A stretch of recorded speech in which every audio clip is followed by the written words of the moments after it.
how did you get that footage of Diddy? I figure most journalists would not disclose their sources. If Shawn Combs watches this, what do you think he's going to feel? Like, wow, this is amazing. I think he's going to say this is the best documentary I've seen in a long time. My favorite villain? I kind of like Diddy. There are no misconceptions about me. A true leader thrives when others succeed, turning potential into momentum instead of standing in the way. Real power isn't about towering over people. It's about raising them higher, amplifying their strength and the mission itself. When those around him rise, everything gains force. That's the difference between leadership and mere control, between genuine confidence and the shadow of fear. Jay-Z's on a whole nother level. Like, I mean, you know, he's like, but you know what I like about 50? 50's on a whole nother level, but he's still approachable. You still get to meet the people and you know, Jay got to remember the people that made him. You know, I'm not saying I don't got respect. I respect Jay-Z, 50, used to respect, you know, Diddy, but all that crazy going on. But, you know, I always respected him because I looked at, for New York, those were like... Reports hint that Beyonce could be stepping back just as 50 Cent unveils a second documentary aiming to shine a light on everyone tied to Diddy. For years, Jay-Z and Beyonce were reportedly backing Diddy behind the scenes. But the story now seems to be turning as the spotlight grows hotter. Questions are swirling about whether karma is catching up. The pressing issue, will Beyonce pull away from Jay-Z? Or is she quietly preparing to step back from the industry entirely? Don't give you the trophies. I got the checks. I didn't get the trophies. Like, Jay got all the trophies, man. That's because he signed that contract. What contract? One with Beyonce. If you don't sign, you don't give him a trophy, she ain't coming. Oh, Beyonce done ran down on you once, Fifth. Come on. No, she did worse. She jumped off a thing, off the ledge. I was like, I didn't really know what to do. That's the Jay. If he says to Jay in his face, he'll look at you and go, nah, that happened. So Beyonce jumped down on you. She jumped down. Oh, she was like on a windowsill. Right. We was in Vegas. She said, come on, I'm talking to her. She jumped down. She was like, oh. And I'm like, wait, what is she doing? That stuff, that's me and Jay-Z stuff. This ain't got nothing to do with you, girl. Don't come on. So Ho wasn't there? I'm talking to Jay. Talking to Jay. As soon as I talked to Jay, she jumped down, came over. I said, oh, look at this. They about to jump you. You lucky Solange wasn't there. Yeah, you lucky Solange wasn't there. Solange was there. I would have had to reboot. Huh? What? So what did B say, or she was just staring at you? Nah, she came like she was ready. Like I thought something was gonna happen. And I'm like, yo, whoa. She's throwing me off now. Because I don't know exactly how to respond to this. You are still Beyonce. Uh-oh. I'm sitting on this stuff going, she goes, what is this guy? I'm like, wait, what happened? I look at Jay, he goes. Jay-Z reportedly saw 50 Cent coming, but never anticipated the scale of what the documentary would expose. Now, the reality is sinking in. It might be only a matter of time before unseen footage surfaces, allegedly revealing behind-the-scenes moves involving him and Diddy. 50 Cent has teased this publicly, stoking speculation even higher. Sources claim he's sitting on more than 140 hours of material, potentially explosive content that could shake hip-hop's biggest names and send shockwaves through the industry. We have 50 Cent coming out confirming that he does have more dirt on Diddy that he didn't even get to put in the 4 episodes on the Netflix Diddy documentary. And since it's 50 Cent, it's so hard telling what in the world he all has, but he said this in reference to the video footage that he got of the man recording Diddy before Diddy went to jail. And on top of all of this, he said more people came forward to him with allegations that didn't even make it into this Netflix Diddy documentary. And he alluded that he is about to drop this all on YouTube. He sat down to explain some of this on the Sherry show yesterday, and she said, it shocked a lot of people to see this personal footage of Diddy. I know 50, the way you run. This cannot be all that you have. Is there other stuff that has not been shown? He said, yeah, well, there's some stuff that couldn't make it in because there was only 4 episodes in the Netflix Diddy documentary. And then Sherry asked 50 Cent, does this mean that there's going to be a part 2 of the Netflix Diddy documentary? And he said that he's just going to put it on YouTube. This was not the only time in this interview that this man said this. Like, he is sure on YouTube for whatever reason, and he was even laughing about it. And in my opinion, I feel like why he wants to put this on YouTube is because Netflix probably wouldn't let him put in certain things because of liability. I think this is one of the main reasons why some of the things weren't talked about in the Diddy documentary. But like I said, also, he is cut down to a certain amount of time. Netflix gave him 4 episodes, so he has to put everything in those 4 episodes. And she asked him, out of all of the people that were coming forward, have there been any new tips that you have gotten since it's been released? He said, well, yeah, everyone starts to feel a little more comfortable when they see other people telling their 50 Cent and Jay-Z have been entangled in a long-running rivalry, with claims that Jay-Z once worked behind the scenes to slow 50's rise, only for 50 to come back stronger each time. Now, many see 50 returning with unfinished business, and speculation is swirling that Beyonce could be caught in the fallout alongside Jay-Z. At the core of it lies a clash of approaches. Jay-Z is often seen as a gatekeeper, while 50 has built a reputation for lifting others, opening doors, and putting people in a position to win. I mean, Jay-Z's on a whole nother level. Like, I mean, you know, true. He's like, but you know what I like about 50? 50's on a whole nother level, but he's still approachable. You still get to meet the people and you know, Jay got to remember the people that made him. You know, I'm not saying I don't got respect. I respect Jay-Z, 50, used to respect, you know, Diddy, but all that crazy. But, you know, I always respected him because I looked at, for New York, those were like the guys. You know what I'm saying? The guys with the most money and the most influence. So with Jay is like, when the last time you haven't seen Jay. So I think people are just going to say that. You know what I'm saying? But for me, I mean, Jay, you know, you got to remember, he didn't want 50 at the Super Bowl. That was crazy. I'm like, wait, Jay didn't want 50 at the Super Bowl? Know that? Yeah, he didn't want. I remember Eminem pushed for it. That was some haters. Yeah, I remember Eminem was like, I'm not going to do it unless 50 does it. I heard that. Yeah, but I didn't know that Jay was trying to stop it. I don't think Jay. I don't know. 50 never told me that, but I don't think Jay wanted him there. I don't know. Because of what? Some of the. I mean, you know, it's competition. You got to think. 50 always been competition for Jay. Remember, I'm about $1. What the 50 Cent? That was a long time ago. That was what 9. What was that? 9. But after that, they did a song together. Remember the whole. Of course, but 50 was always competition. Then remember Jay said, yo, 50's coming. He told Siegel and them and Memphis Bleak and all them. Yeah. And come on, 50's like, he's on a whole nother level. You got to remember, he came after Jay and Rockefeller. G-Unit came, and people might on G-Unit, but with Eminem, Dr. Dre, 50 Cent, nobody has outsold us, bro. Yeah. Nobody has had the... Online rumors suggest Jay-Z was present at events tied to Diddy's controversial parties, with critics claiming he may have been unfaithful to Beyonce. Some allege Beyonce knew but chose not to act. More extreme speculation even puts her alongside Jay-Z and Diddy at these gatherings, suggesting that the couple may have been part of a small inner circle aware of Diddy's behind-the-scenes actions yet did nothing to intervene. While these remain unverified claims, detractors argue that instead of holding him accountable, they may have indirectly enabled his behavior. Morgan said it, they're not here to defend themselves. Do you think the Carters will speak about any of this? About Beyonce what's going on? Beyonce is losing hundreds of thousands, millions of followers every day. And she still hasn't said anything. Just pretending like life is great in Paris. Is it her place to say something? I mean, probably not, considering she's going to be indicted for anything she would say. These are criminals. Diddy is a drug dealer, and so is Jay-Z. The proof is there. How many people does he have to be aware of before people see him for who he is? It seems like these artists are trying to run away from their past. Diddy changed his name multiple times to say, that's not me. I'm trying to move beyond Diddy. I'm love now. What kind of love? Baby oil love? Baby love? Explicit love? Hey! Many critics point to concerns about the dynamics of influence in the music industry, highlighting how relationships between powerful figures and emerging talent can shape careers.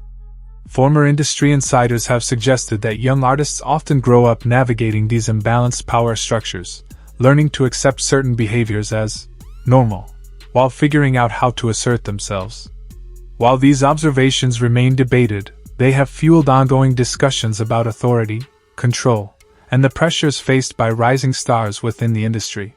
People in the industry, been around for a long time, was there when he first started dating Beyonce at 17, 18, and he was 30-something. You didn't know his age. When I look back and see how old Jay-Z was, I think Jay-Z was born in like 69 or 67, something like that. 67 right there. 69. I think he was born in 69. Beyonce, they said she was born in 81. You understand? But back then in 81, when we was in the club together, 98, 99, she wasn't even supposed to be in the club, but she was in the club. It was Club Eugene's. And Jay was dating her. And at that time, if you look at Jay's age, he was about 30 years old. So, isn't she still somewhat a child? To me, she is. But I guess they protect child. That's how you protect a child. You know, dating her at the age of 30-some years old, and she's 17, 18 years old. If that's her true age. We really don't know her true age because Gabrielle Union said she went to junior high school with her, and Gabrielle Union is considered 6-7 years older than Beyonce age that she getting. So we really don't know. Critics have highlighted the intense scrutiny surrounding Jay-Z and Beyonce, pointing to broader concerns about power and influence in the music industry. Commentators argue that high-profile figures often face questions about the environments they help create and the impact of their decisions on others in their orbit. These discussions feed narratives about accountability, transparency, and the pressures of maintaining reputations under public and industry scrutiny, especially when past actions come under renewed examination. Us about Jay-Z. Jay-Z has now had an official lawsuit. It's everywhere. It's now being talked about louder than ever. I guess, does that give you some peace to know that people are finally really questioning this man? It's emboldening me. I spoke on Piers Morgan. I said that I had 3 victims that I've been working with, victims of the Carters, that were ready to come forward. This might help them feel a little more confident now. So this is great because he's been evading. But the thing is, everyone in the backdrop knew that he was the celebrity John Doe. Everybody knew that. They knew it when I did Piers Morgan. Is Beyonce celebrity B? I hope to God not. But she was around. And she's very... she's got enough on her plate. After everything that happened with the election and everything that's happening right now, I'm not going to dump on that woman. She got better fish to fry. Well, what I will say is that her husband, she knows exactly who he is. Yeah. She knows. She knows. Gene Deal noted that both men mastered power, control, and influence long before the public took notice. The difference, he explained, was in how they wielded it. Diddy was bold, flashy, and always center stage, while Jay-Z moved quietly, navigating boardrooms, working behind closed doors, and forging alliances with powerful figures who could protect him if situations turned risky. Funny to me, man, is that Diddy used to hate Jay-Z. He hated Jay-Z enough when he was trying to get Ja Rule to go at Jay-Z. This is back in the early 2000s. Did Diddy always say negative things about Jay around you? The time he was trying to get Ja Rule to go at Jay, yeah, he was. They worked it out. Was there a reason behind it? I couldn't tell you the reason behind it. It was probably because Big had died. I don't know what it was, man. I don't know why he wanted Ja Rule to go at Jay. I guess if he kept them beefing or kept them into some bullshit, he could rise up in between both of them. You know what I mean? It definitely was. Gene Deal explained that Jay-Z's strategy is exactly why he rarely finds himself in compromising situations. While Diddy expanded his empire by being omnipresent and connecting with everyone, Jay-Z chose a calculated approach, building influence by keeping a controlled distance, restricting access, and carefully managing who enters his inner circle. Because I know you heard the statement that, Jay lawyer came out with about how he wasn't really friends with Diddy. From your point of view, was they really friends or no? How close was Diddy and Jay-Z? They was close enough that they wasn't playing basketball. They wasn't playing baseball. They wasn't playing football. And they wasn't playing hockey or soccer for Diddy to come on stage, pat him on his ass, and then make the statement to people in the world that can't nobody call me Shawn but Jay-Z. Now, I don't know what kind of statement, and I can't say, I wish I could say half a homo, but I know I can't say it. But I don't know what kind of half a homo that is. And you trying to say that you're not close to somebody. You coming on stage, patting them on their ass. And then you making a broad statement to the public. Can't nobody call me Shawn but Shawn Carter. And I heard Jay-Z said the same thing about them. But they were so close that they had matching white girls together. Because when they used to see each other, they used to say, yo, how your skinny white girl doing? He'd be like, yo, how your skinny white girl doing? So, I guess that's a certain type of... Critics now describe trusting certain powerful figures as a major miscalculation for those involved. Observers note that in high-stakes industries, alliances can shift quickly, and those who fail to manage relationships carefully may find themselves caught in unexpected controversies. Analysts argue that patterns of self-preservation often outweigh concern for collateral damage, underscoring the importance of strategic caution and vigilance in maintaining influence. With Jay, the part with Jay, I go, oh shoot, like to us, black excellence, right? that had to be there. We getting tighter, you know what I'm saying? And united we stand, and ain't nothing else. Black excellence, they're sitting there like, yeah. It's a billionaire brunch. Oh, like, I hate you, man. Unaware of anything going on here. This is the one time I'm going to be with you this year.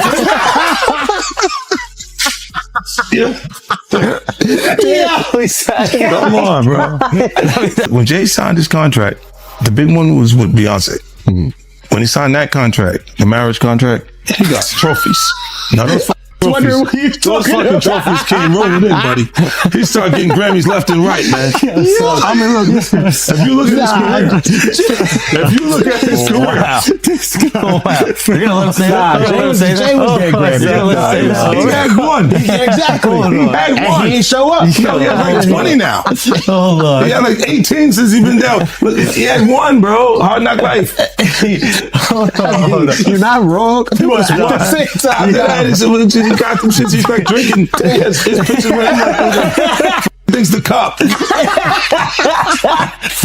Wait a minute. So you're saying the success is derived from the marriage? I've absolutely been treated differently. The accolades. Because he's no longer viewed as what, like a street or gangster rapper. Now he's viewed as a businessman, entrepreneur, family man. And the biggest ones because of the position Beyonce's. Oh. Reports suggest Jay-Z is seeking a legal order to block an upcoming documentary, claiming the footage was obtained improperly. Counter-narratives argue the material was acquired through legitimate channels, noting that the original creator failed to finalize agreements with their team, which allowed another party to step in and secure the rights.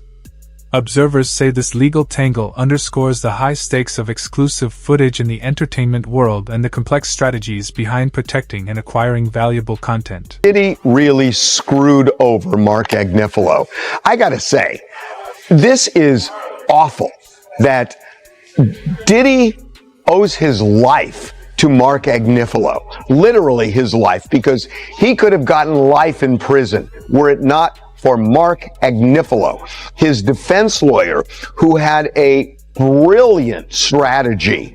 And Diddy screwed him over when he hired this videographer to chronicle his life without telling Mark Agnifilo that when Diddy and Mark were on the phone, this videographer was recording what Mark clearly expected to be an attorney-client privileged relationship.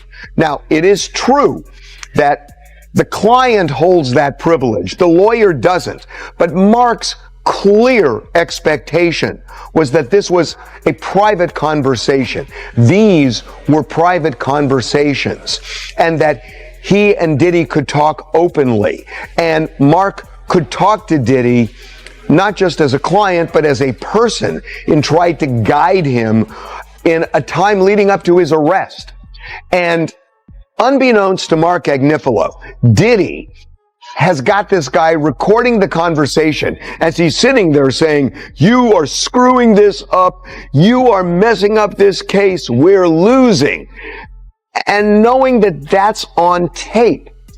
And it's almost like he's performing for the camera and not telling Mark what. Speculation is mounting that Beyonce and Jay-Z could be facing serious strain if the documentary is released.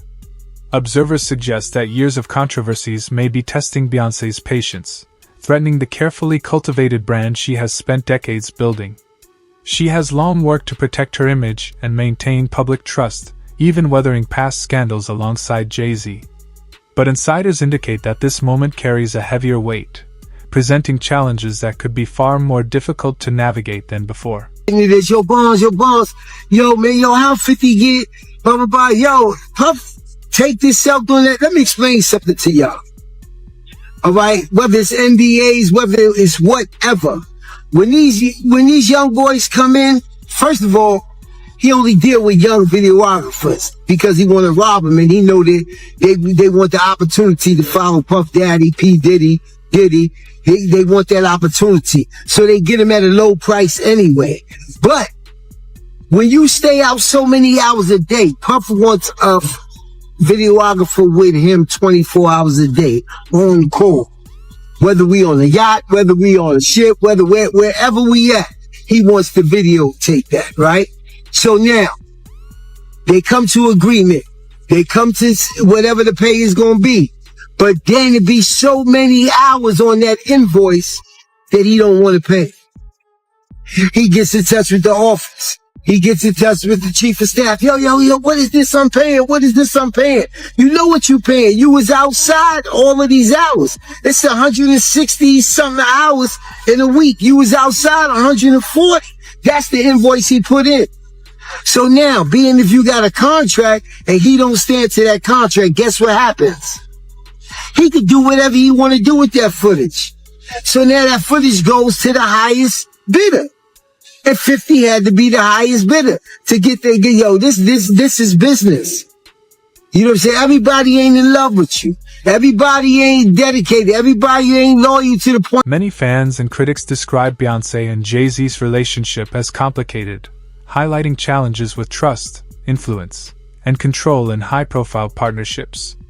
Past controversies and public scrutiny have fueled ongoing debates about how power is managed, the pressures of maintaining personal and professional boundaries, and the responsibilities that come with visibility.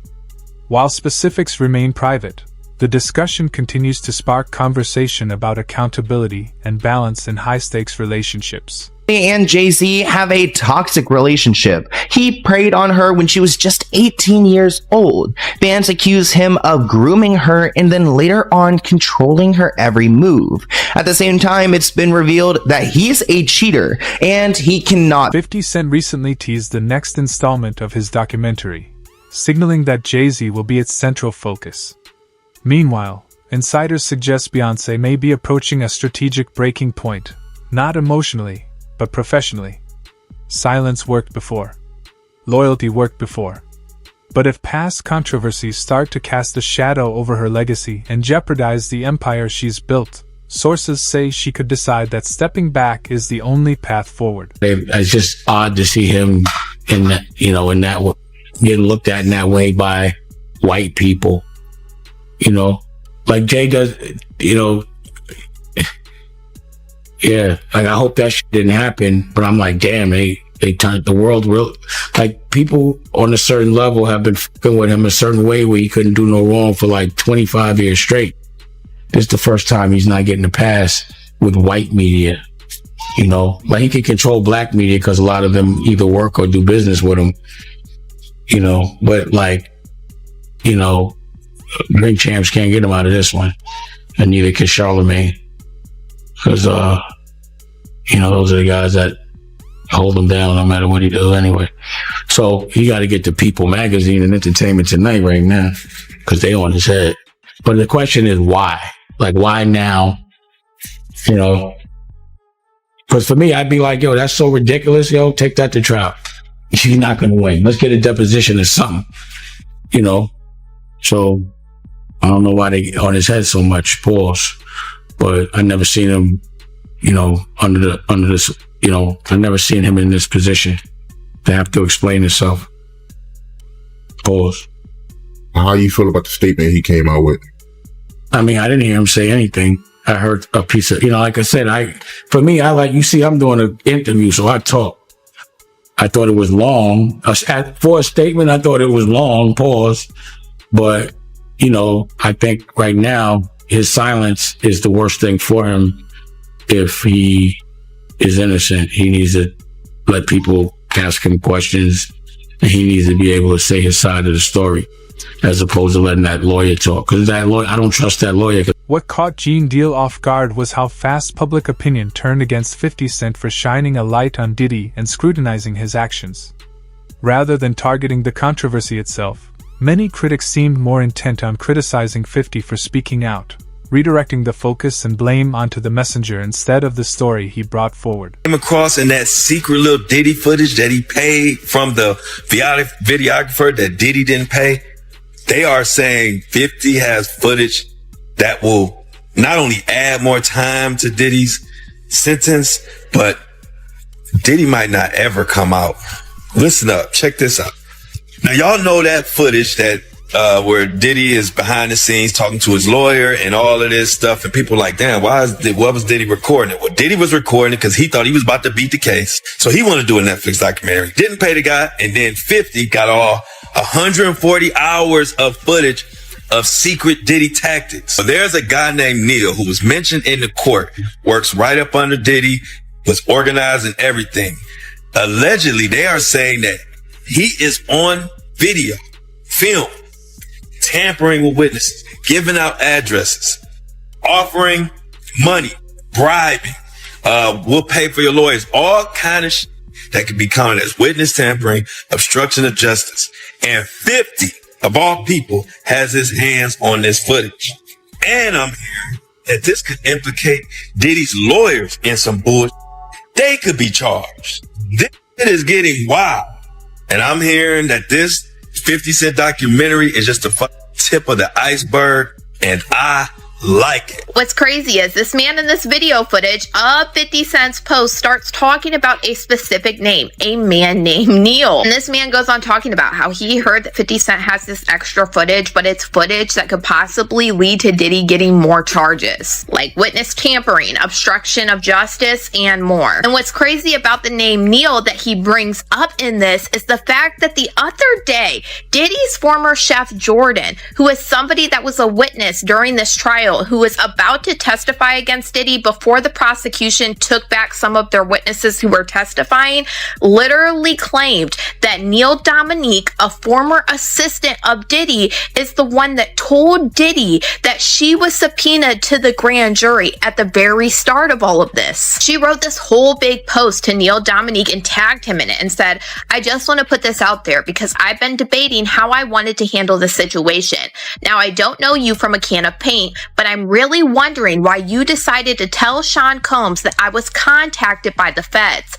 I saw that you wrote him a good character letter too. Come to find out, you were actually providing Puff with information on a whole bunch of people throughout the case. So my thing is, why were you so comfortable putting me in danger? Why were you so comfortable putting other people in danger? You provided addresses to him. Were you like a double agent working for the feds and Puff? This is actually crazy because she alleged that Neil Dominique was approached by the feds as well in this investigation into Diddy because he was a former assistant. 50 Cent has made it clear that this documentary series isn't about personal vendettas. By working alongside Diddy's son, he reframes the narrative entirely. If it were purely about revenge or clout, partnering with family wouldn't make sense. Instead, the project appears aimed at documenting a broader story, exploring events and dynamics rather than targeting any one individual. He did, man. Yeah, he got everybody going, man. That, you know, he's getting a lot of backlash, man. Like, people are like mad at 50 for getting behind this thing. Well, see, the thing about it is that people are out there rabbit ass mind. And they gonna sit up here and they gonna say some stuff like, yo, they try to make it up like, it's because of a girl, it's because of a woman. A man that can have any woman in the damn world, you understand, go any parts of the world, find beautiful women all over the world, that's willing to do whatever he wants to. I'ma be mad because this dude got this one. Nah, it's bigger and it's more than that. They don't want to say it. A lot of these cats out here don't want to tell the truth behind. The question remains, will Beyonce step back to safeguard the legacy she's built, or will she stand by? And with the potential fallout alongside Jay-Z and 50 Cent's claims still unfolding, who could be caught in the crossfire next? Share your thoughts in the comments, and stay subscribed, because this story is far from over.